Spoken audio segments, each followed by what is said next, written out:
Welcome back to another episode of Maverick Insider. I'm Brian Kelly. This week we got two gentlemen from the men's basketball team here on campus.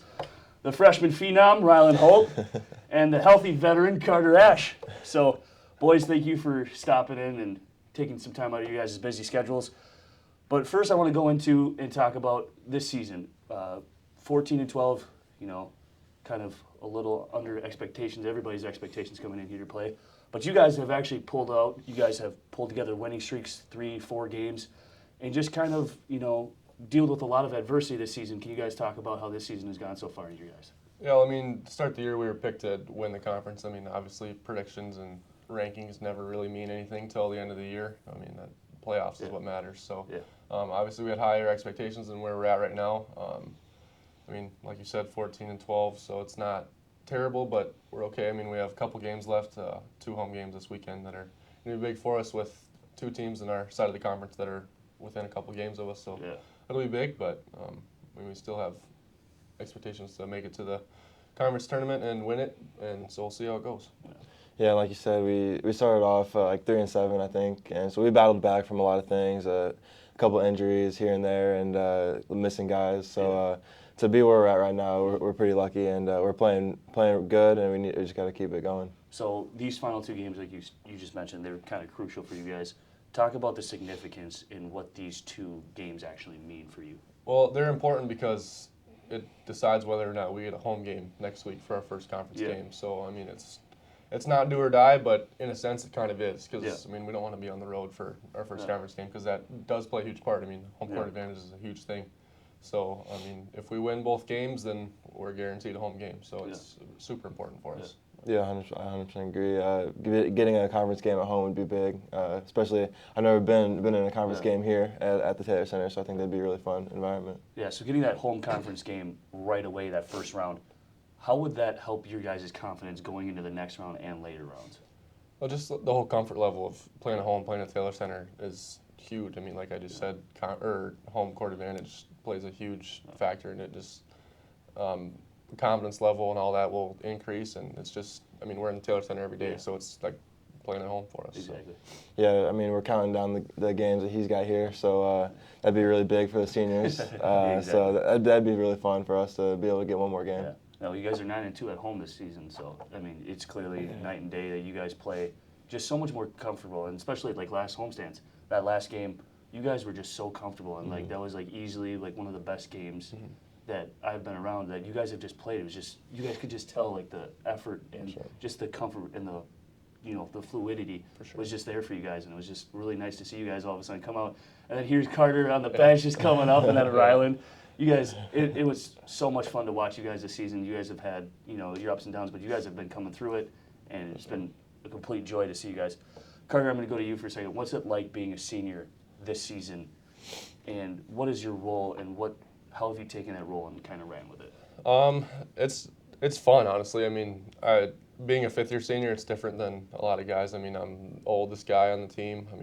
I'm just as old as our grad assistant Carson and Jake. They're the same age as me, and they're technically on a higher end of the totem pole. So it's just like I get to listen to them every day, and we're the same age. We used to hang out all the time, and all of a sudden he's my coach. But my role kind of is just to be a leader and lead by example. I'm not a huge I don't play a ton of minutes, I don't score a ton of points, and that's not what it's all about. It's just grabbing a rebound or making sure guys have a good attitude, all that kind of stuff. All the little things that don't really show up in the stat sheet is kind of my role. So I've kind of just tried to embrace it and make the most of it. Yeah. So Riley, coming here your freshman year, playing a significant amount of minutes. Just talk about going to brief description about what's it like coming in and having a huge impact right away. Yeah, it was definitely nerve-wracking at first. I was coming in, coach recruited me to play a lot, but I had to earn it, and I thought I did that. And just coming in with the injuries that we had, I knew I was gonna have to fill in a little bit bigger of a role, and just the guys on the team have helped me fill it to the best that I could. Yeah. Well, I'm gonna touch on one thing. When you came in, and it was like the second game of the year against St. Cloud here, you throw up 24 points in basically one of your first actions in the biggest amount of minutes that you had. talk about what that game was like. Why did it come so easy for you in that game against St. Cloud? Yeah, I think that was just the game I was really able to slow the game down, get it back to my pace, and I think I just took the opportunity that came to me. You know, the team helped me out a lot, getting me the ball, and I just took what was there, what they gave me. So how did you both end up deciding to come to Minnesota State? Well, a lot of it obviously was for basketball. I mean, I'm a business major, and the business program here is very solid, so that definitely helped. And a lot of it was just the location too. I mean, I had a few other offers in there in SIC, and they were a little bit farther away from home. I didn't want to be like super close to home, but I mean, I'm 2 hours away, so it's close enough where if I need to go home, which I'm going to do tonight to watch my brother play, and I can still drive back in the same night, but it's not so close where I can just go home every day and whatnot. So the location, basketball, and just the business program was the biggest thing for me. Yeah, I mean, I'm 7 hours away. No, I definitely wanted to change the scenery. Coming from a small town, I want to go to a little bit bigger of a town. So coming to Minnesota State, just a little bit of a change, and then just the way that the coaches handled their recruiting process with me. They came down to Illinois and drove down to offer me. So that was a big winning point for me, and kind of showed me what they wanted, and that kind of won me over. And then just being here on my visit with the guys, it was super fun. It showed me that it was an environment I wanted to be in. Yeah. So can you guys talk about like the recruitment process and he kind of hit on it. What was the standout point for you, not just for, the business standpoint, but just Coach Matt Morgenthaler and Coach Schott coming out and actually extending you that hand and offer? Right, well, they did the same thing for me too. I mean, they offered me in my home gym after I had a workout in front of them. So, I mean, that meant a lot, obviously. But when you come on your visit here at MSU, it's super easy to just fall in love with it. I mean, with the Taylor Center, our locker room, all that stuff, we have some of the best facilities, if not the best, in all of Division II. So, I mean, the stuff that we get to play in every day is probably a higher tier than a lot of D1 teams too, even low major and some mid major too. So, just with that, it's super cool and fun to just be a part of, and it was a no-brainer to want to come here. Good. Well, Riley, your moments have been short-lived so far, but Carter, you're gonna have a lot more to choose from. What are some of your favorite moments so far being a Maverick? Well, so 2 years ago we made it to the Sweet 16. Kevin Krieger hit a huge shot at the Pentagon against Minot State, which kind of salvaged our season. Chris Kendricks threw a huge inbounds pass from one end to the other. Kev caught it and stepped it back and hit a three. It tied it up. We ended up winning overtime. And we ended up making a run thanks to Charlie Brown. Carried us to the Sweet 16. We beat the #1 team in the nation in the first round of the NCAA tournament. So that's probably my favorite moment. One thing that happened, it was either my sophomore or freshman year. I don't remember what game, but it was in the Taylor Center. Pat Monahan was coach. Morgenthaler tried to call a timeout when we didn't have any, and Monahan realized that, and he pretty much tackled him over the bench. So he wasn't allowed to call a timeout. That was definitely one thing that I'll remember for the rest of my life. It was pretty funny. So, yeah. That's funny. Mine was probably just playing at SIU. Just being able to go back to Illinois for my first college game. That was pretty fun. I was probably the most nervous I've been just because I had a lot of family there, and it was like my first game. So that was a cool moment just to be able to play in that facility and to be my first game in Illinois. That's probably going to be one of your highlights throughout the entire year of college. So when you said that, going back home, how did that also kind of click in your brain too, that you're more comfortable with being here, and it's like, okay, this is just the same game I've been playing for years. Just because it's at another level doesn't mean anything else. Yeah, for sure. No, being comfortable definitely helps with my family being here. They come to all the home games basically, and then that SIU game, just being able to see the support that I got from not only my family but the team. That really meant a lot to me, and it showed that I'm supposed to be here. So that kind of helped my game. Yeah, and then I'm gonna go to you too. So I see your parents come down almost every home game, if not every home game. For sure. And you being from basically Wilmer, we're going to call it that, very small town of where you're from. But they come out and show your support. What does that mean to you being so close? And is that like another reason why you chose them? For sure. And that's always been a huge thing for me too. I mean, family is about the most important thing in life, I think. And even my dad's been awesome. I mean, he comes to almost all the away games too. He's been to every single gym in NSIC. Yeah. So I mean, he even made the trip out to Minot and Mary. So that's Yeah. pretty. That's a lot of dedication right there. So yeah, this year he finally finished up his road trips at Duluth. Was his last gym he had been to. So he wrapped that up. But yeah, I mean, I'd say probably every game I probably have the most people there, just in general, which is awesome. I mean, all of my family is pretty much from my hometown area. I have a couple. My aunt and uncle live in Tennessee, and that's about it. Otherwise, everyone's within an hour of my hometown. So it's pretty cool. It means a ton to have people there, and I expect to have a huge crowd this weekend for senior night. So it should be pretty fun. But, Oh, senior night, that's got to be a little bitter. It's definitely bittersweet for sure. But, yeah. So, what are you both majoring in here at MSU? Biology. Biology. Right now. Yeah, that's Wow. not my That's cup of tea. I'm not a science guy at all. But, so I majored in marketing with my undergrad, and now I'm in grad school for sports management. Oh, jeez. So. Man, biology, man, really? Wow. That's what I picked. That stuff come easy to you? A little bit. I'm definitely a science geek, so anatomy and stuff like that's all my favorite. So that was kind of just the fun stuff I liked in high school. So that's what I went with. So business. So did you want to get into the sports field with it? Yeah, Is I that why mean- you kind of chose that instead of going the sports management route all the way through? Well, yeah, I mean, business definitely, it's such a super broad major. I mean, you can do a lot of different things. It's a lot of stuff today is really who you know, your connections that you make. So I just knew that having a marketing degree will help with that. And then my grad school for sports management and sports has been second nature to me all my life. So I know I want to do something with sports, whether it's my actual career or just something on the side. Just I know I'll be involved with sports until, for the rest of my life. So yeah. So as the season wraps up here, Carter, what are your plans on after college and after you playing ball?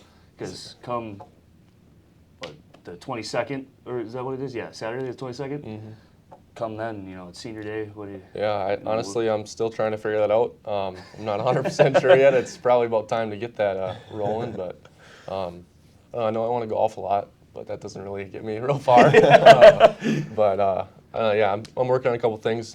Nothing's really set in stone yet, but we're definitely exploring my options. I don't know really where I want to be. I can see myself being a lot of different places. I could go back home, be around here, wherever. So whatever opens up is going to be great, I think. So Yeah, earlier you guys mentioned the Taylor Center and all that good stuff that you guys have, being able to have the facility that you do have, and you're saying it's probably better than some Division I schools. Sure. What's it like playing your home games in there? And when you get a big crowd, it's game changing when that happens. Can you guys briefly touch on that? I definitely learned to take advantage of the Taylor Center really early. Being in there, it's a good environment. When it gets packed, it's a fun place to play. The fans that do show up, they're supportive and they back us 100%. So to be able to play in front of them and play in that arena, it's really special. Yeah, for sure. It's tough because a lot of times our games conflict with hockey games, and that's kind of the main attraction in town, which sucks for us, but it's understandable too. You got a Division I hockey team that's top 5 in the nation. I don't know why you want to go watch them. But I think a lot of people look past the basketball team too. I think we're good at entertainment. You get to watch guys like this go play basketball. Yeah. So even for me, with a guy that can't jump or run very fast, it's pretty fun to see. I'm sitting on the bench sometimes, and Riley goes up and gets a reel, and it's like, do you see how fast see how high he just jumped there? Like, if I could just do that one time, that'd be crazy. But. Well, yeah, it was a putback last homestand. It was Friday. It literally looked like you levitated, man. Come on, like that was just nuts. You're 6'6". Come on now. Yeah, it's pretty fun. So Carter, coming in here, what is something that you took away from Minnesota State that you did not expect, whether it's from basketball, whether it's from being in the classroom? Honestly, probably just to make the most of the opportunities you're given. Obviously coming from a small high school, being the best player, you expect things to be the same, and you get here and it's a reality check. You got to work your way up from the bottom, and if you don't take advantage of that, you're just going to stay at the bottom. So you just got to put in the work and work hard and not expect anything to be given to you. If you have that mentality, you're going to be in for a long ride. So, it's just important to make the most of it, Yeah. pretty much. So It's kind of like when you're in school, like, you know, how you're in first grade, you sit at the front of the bus, and then, you know, the fifth grade is always, you know, you look up to those kids in Right. elementary school who sit in the back of the bus, and it's like that time, and that's where you're Uh-huh. sitting right now, and For just sure. trying to embrace every single moment. Right, and like I said before, it's not like I play a ton of minutes. I mean, I play a fair share, but I wouldn't change anything about it. I mean, Yeah. I love this team. I love the guys. I love my role. Everything. Yeah. It's great. So I mean, from the outside, it might be like, oh yeah, he doesn't play a ton. It's probably not that fun. But I mean, I really enjoy it and everything about it. So Yeah. it's been really fun. Yeah. So Rylan, you know, coming in here, being a freshman, who has been that person to help you get adjusted to the college game? Yeah, I think Pat really took me under his wing, Coach Pat, early, and you know, watching film all the time with him, and he allowed me to get in the gym a lot on the off days. So I think he definitely helped me a lot. And then just all three seniors, all the upperclassmen, they've won a lot of games. They've been to Sweet 16. Be able to take their experiences and learn from them has definitely helped me. So really, the whole team has been a big part of me being able to do what I'm doing. So I just hope I don't screw up your coach's name here. So what's your favorite moment of Coach Matt Morgenthaler? What are some of your favorite moments that you've had so far? yeah, I mean, my favorite Morgenthaler moment is probably the one I said when he Yeah. got tackled by Monahan. But just after we get a big win, he comes in the locker room and he's screaming and dancing, which he's not very good at. So it's fun to see. It gets everyone riled up. So I mean, every time we have a big win, it's just always good to see the reaction out of him and whatnot. So yeah. Yeah, for sure. I mean, he's just one of us. You know, at Wayne State, he grabbed Corvon's headphones, started trying to dance. I mean, it was ugly, but it was funny. It was So no, just him being himself and him being one of us, it's super cool. So one last question before we'll get you guys and send you guys off to practice here. But what if you guys could go back in time to any moment in sports history? What would be that one moment you guys would love to see and witness? Oh, that's tough. There's a lot of good moments. I watched Tiger Woods won the Masters this past year, and I'm a huge Tiger Woods guy. He's probably one of my favorite athletes of all time.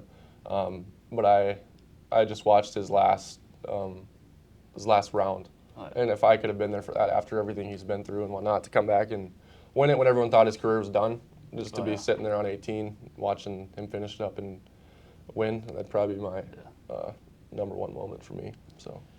For me, it's probably got to be watching Michael Jordan. You know, I grew up in the LeBron James era, so being able to see maybe a Jordan, Kobe, Bryant era matchup, that'd be pretty cool just to be able to see the comparison. Yeah. Jordan, Kobe, LeBron. I'm a LeBron guy until I die. Oh, okay. Gotta be. Oh, I knew I liked you boys, but I love to hear that. Yeah. But thank you guys. Appreciate you guys stopping in sure. and taking some time out of your guys' busy schedules to sit down and talk with us. Yeah, thanks Thank for you having guys. us. Appreciate it. Catch us back next week on another episode of Maverick Insider. I'm Brian Kelly. Tune in next week. Thank you guys. Appreciate it.